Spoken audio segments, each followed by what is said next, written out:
Sri Lanka, a beautiful island called paradise by many a traveller in ancient and modern times. A land of many faces, with lush tropical forests, pristine waters, and untamed wilderness.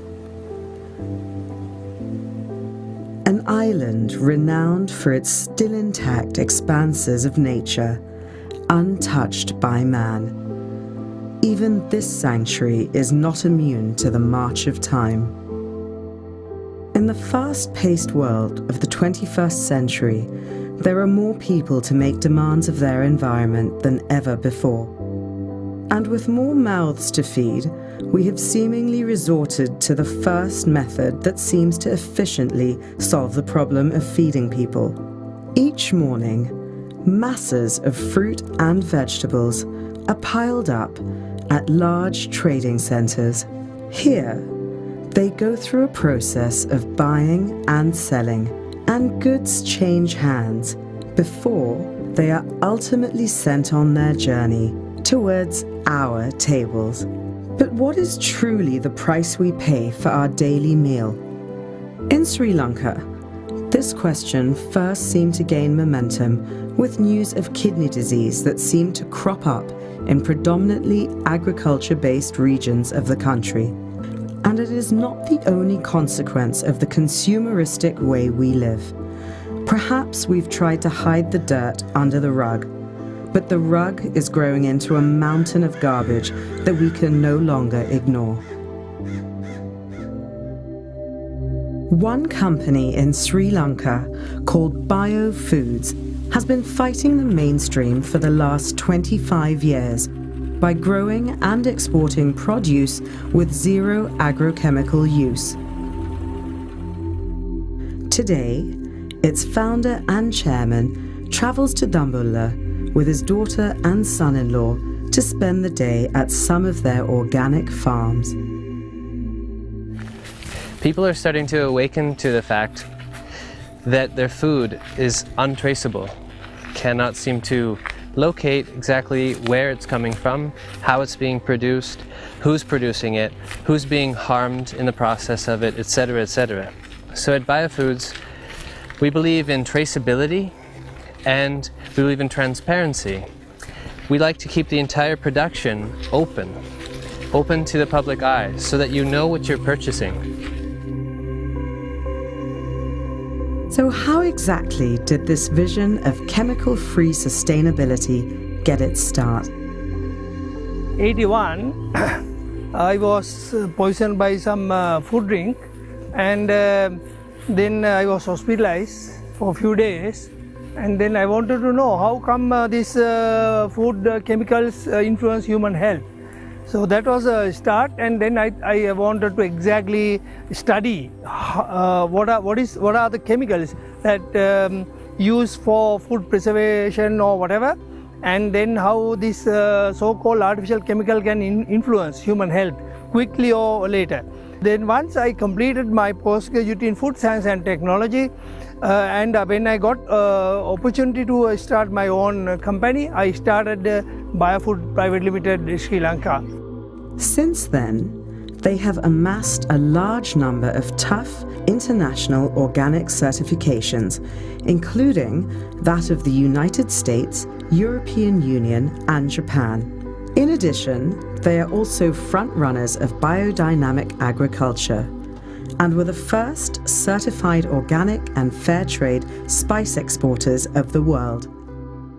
What he's not telling you is when he got first started, the fair trade model was not really a thing. Even without any fair trade regulation per se, we always gave the farmer their cost of production plus a premium to cover their cost and also to sustain a decent enough quality of life.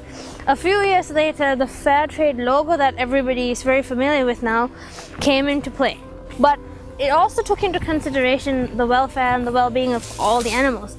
So it ties in really nicely with organic because we don't use pesticides or insecticides. We don't need to kill these things to feed people. We've been doing it that way for many, many years. It's this vision that makes them leaders in truly sustainable agriculture. As the documentary was being filmed, they were interrupted by one of their farmers who wanted to sing them a blessing as thanks for the way they now live their life as part of the Bio Foods family. We were lucky enough to capture the moment as it happened. With their hearts full, they proceeded to fill their bellies with a traditional organic lunch served in lotus leaves, starting with some organic tamarind juice used to stimulate the appetite. It's a very satisfied group of people that then heads out to another farm in the nearby Pahalavava region. Here, beautiful organic fruit and vegetables grow in abundance, but it houses something far more rare, a secret weapon for Bio Foods. It's their certified organic fertilizer.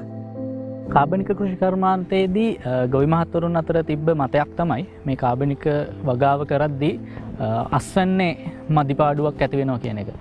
මේ කාබනික පොහොර ගොවි මහත්වරුන් පාවිච්චි කරන කාබනික පොහොරේ ගුණාත්මක ප්‍රශ්නයක් තියෙනවා කියලා මේ අපි සොයාගත්තා අපේ කරපු පරීක්ෂණ අනුව.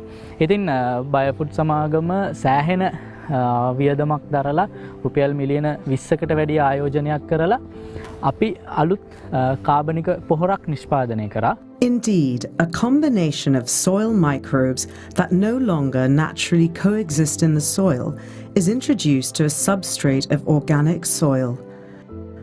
The waste of unstressed, free-range animals are added and subjected to a process that takes months. This fertilizer is mostly used by farmers who once used to rely on conventional synthetic fertilizers. මම නම් ඉතින් දන්න කාලේ නම් මම ගොවිතැන්මයි කරේ පොහොර වර්ග ඉතින් හදලා පාවිච්චි කරා ඒ වගේ එච්චර අස්වැන්නක් වියදම විතර අස්වැන්නක් ලැබෙන්නේ ඊට පස්සේ මේ බයෝෆුඩ් ආයතනයේ කාබනික පොහොර හඳුන්වලා දුන්නා අපිට මම ඒකෙන් ගෙනල්ලා පාවිච්චි කරලා ගොවිතැන් කරා ඒක සාර්ථක අස්වැන්නක් අපිට ලැබුණා කිසිම ලෙඩ රෝගයක්වත් නැහැ කිසිම ප්‍රශ්නයක්වත් නැහැ හරිම හොඳයි මේ පොහොර දැන් අපි දිගටම පාවිච්චි කරන්නේ ඒව තමයි. We also convinced a rather camera-shy lady to express her opinion. දැන් අවුරුදු 4ක් විතර යොමු වෙලා කාබනික වගාවට ඇත්තම කියනවා අපිට හරි හොඳයි හරි සංසෝසයි මේ පොහොර කාබනික අරයි යන එක ඉස්සර කුණාසක වලින් අපේ ගම්වල සෑහෙන්න ඉන්න අකුගඩු දිය වෙලා ඒ කියන්නේ අපිට මේක ඇත්තට බයක් නැහැ අපි පේන්නේ දින්න විදිය උනා ගන්න කිසිම මේ සෞඛ්‍යයක් කිසිම කරදරයක් නැහැ අපි හොඳට වැඩ කරලා යනවා ගෙදර. While these farmers are happy, the organic agriculture field in Sri Lanka is not without its problems. කාබනික කෘෂිකර්මය කිව්වම කාබනික කෘෂිකර්මය කියන වචනේ හරියට ලිහිල්ව මේ ලංකාව තුළ පාවිච්චි වෙනවා මම හිතන්නේ ඒක මූලික හේතු වශයෙන් දකින්නේ ඒකේ නියම අර්ථකථනයක් වැටහෙන්නේ නැහැ. මොකද කාබනික කෘෂිකර්මය කිව්වම ඒකට ජාත්‍යන්තර නීති රීති පද්ධතීන් ගොඩාක් එකතු වෙලා තියෙනවා. යම් කෙනෙක් යම් දෙයක් කාබනික කියලා සඳහන් කරනවා නම් ඒ සඳහා තත්ත්ව පාලනයක් තියෙන්න ඕනේ ඒ සඳහා සහතික ආයතනයේ නමක් තියෙන්න ඕනේ. ඉතින් අපි දැකලා තියෙනවා ලංකාව වෙළඳපොළ තුල තියෙන බොහෝ දේවල් කාබනික සහ වසවිස නැති කියන ලේබල් එකෙන් තියෙනවා. නමුත් එහි අපි දැකලා තියෙනවා බොහෝ අඩුපාඩු ඒවා බොහෝ දේවල් ඒකෙන් ඒ කියන සම්ප්‍රදායෙන් පිට දේවල් තමයි තියෙන්නේ.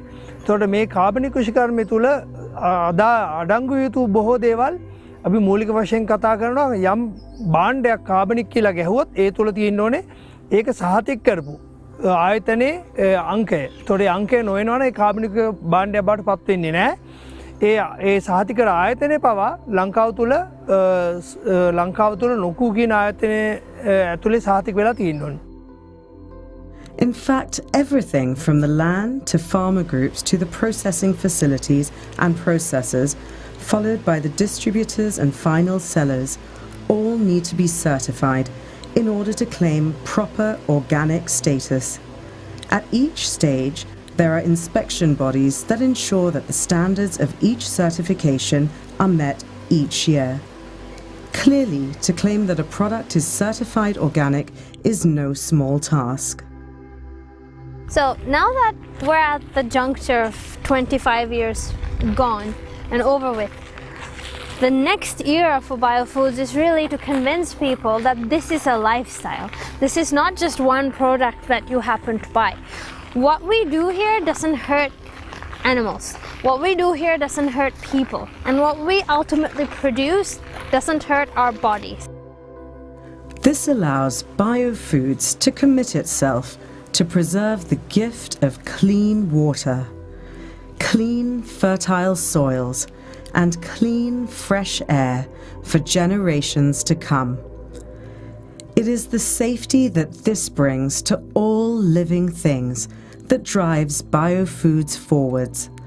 Always hand in hand with nature, they head towards a bright future that they constantly strive to make brighter.